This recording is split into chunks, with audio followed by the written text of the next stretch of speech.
Praise the Lord. Christian ഭാവന. നോഹയുടെ പെട്ടകം, ഒരു വാതിൽ, ഒരു രക്ഷ.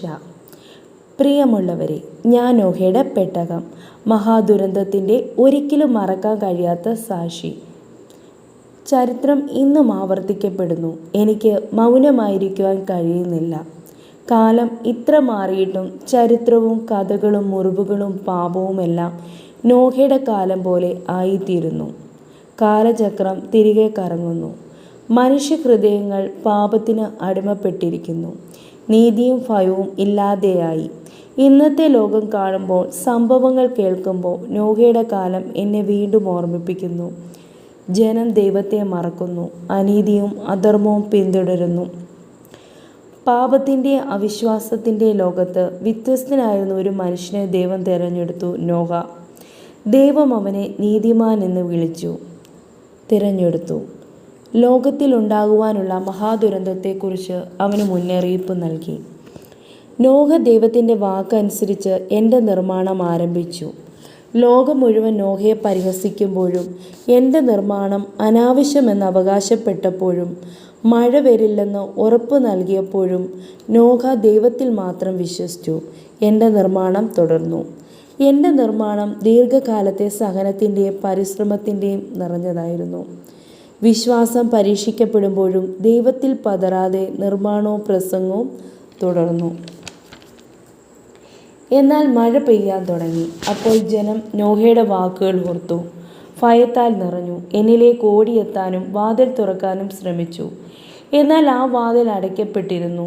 എൻ്റെ വാതിൽ ദൈവം അടച്ചിരുന്നു. പെട്ടകത്തിലുണ്ടായിരുന്നവർ മാത്രമായിരുന്നു രക്ഷ പ്രാപിച്ചത്. ഞാൻ അരാരത്ത് പർവ്വതത്തിൽ വിശ്രമിക്കുന്നു. എൻ്റെ ജീവിക്കുന്ന ശേഷിപ്പുകൾ ഭൂമിയിൽ നിന്നും മൂകസാക്ഷിയായി ഒരു കാലം വിളിച്ചു പറയുന്നു. പക്ഷേ നിങ്ങൾ ഒരിക്കലും എൻ്റെ കഥ മറക്കരുത്. ഞാനൊരു നിസ്സാര വസ്തുവിൽ ഒന്നായിരുന്നു. പക്ഷേ എൻ്റെ ഉള്ളിലേക്ക് കയറിയവർക്ക് ഞാൻ ജീവിതവും നിയോഗവുമായി. നോഹയും കുടുംബവും പുറത്തിറങ്ങി പുതിയ ജീവിതം ആരംഭിച്ചു. പ്രതീക്ഷയുടെ പുതിയ വാനവും മഴവില്ലും കണ്ടു. യഹോവയ്ക്ക് യാഗമർപ്പിച്ചു.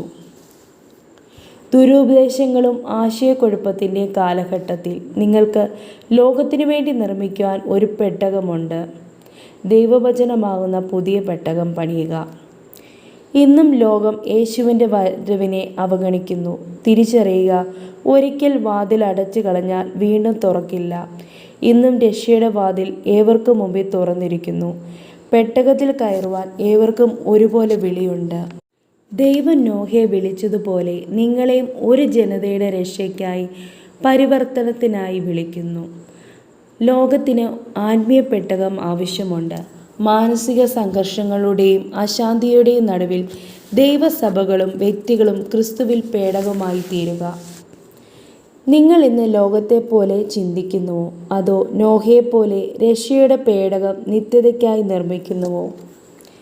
ഇന്നും ലോകം അനീതിയാൽ നിറഞ്ഞിരിക്കുന്നു. മദ്യപാനം, മയക്കുമരുന്ന് ഉപയോഗം, അനാചാരങ്ങൾ, അന്യായം നിറഞ്ഞ ജീവിതശൈലി, സ്വാർത്ഥത, വഞ്ചന, ഇവയെല്ലാം മനുഷ്യബന്ധങ്ങളിൽ നിന്നും ദൈവത്തിൽ നിന്നും മനുഷ്യനെ അകറ്റുന്നു.